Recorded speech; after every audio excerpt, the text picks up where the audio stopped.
দেখুন ভিউয়ার্সরা কীভাবে আমি মুরগির মাংস রান্না করি। আর শুধু হলুদ মাখাইয়া তেলের মধ্যে প্রথমে ভাজি দেই। আর ও দেখুন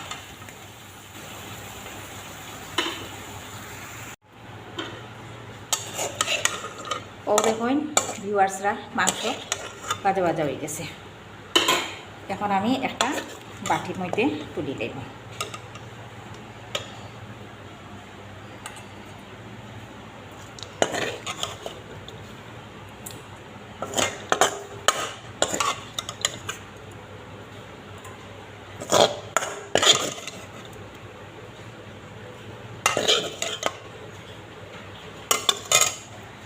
বাটির মধ্যে সব মাংস তুলে লাইলাম। কড়াইয়ের মধ্যে আমি সরষে তেল গরম করিয়া গরম তেলের মধ্যে আমি পেঁয়াজ বাটা, রসুন বাটা আর আদা বাটা দিয়া এখন আমি ভাজি দিই। বাদামি বাদামি রং হওয়া পর্যন্ত আমি ভাজব।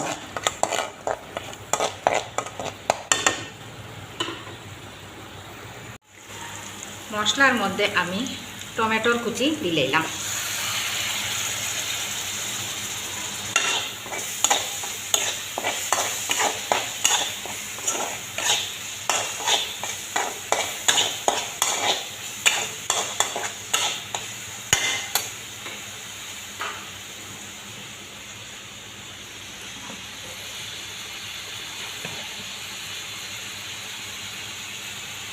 এখন আমি দিয়ার ধনিয়ার গুঁড়া 2 চামচ,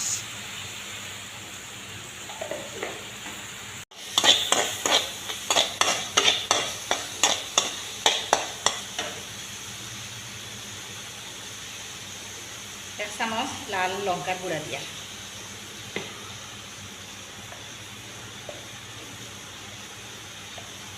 আধা চামচ দিয়ার হলুদর গুঁড়া,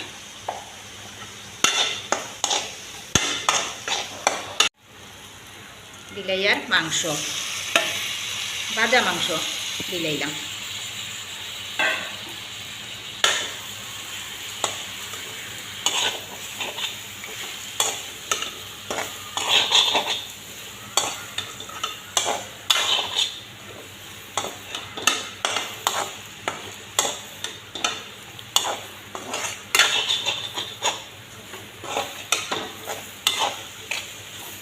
ও দেখুন তলা ধরিলার, এখন আমি জল দিব।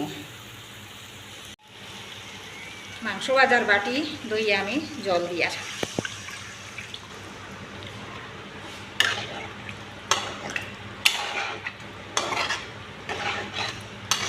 এখন সব কিছু রান্না হোক, মানে সেদ্ধ হোক। মাংসের ঝুল টকবক করিয়ে ফুটার পরে আমি স্বাদ মতো লবণ দিলাম। অন্য রকমভাবে আমি মুরগির মাংসের কারি রান্না করলাম। দেখুন কীরকম লাগলো।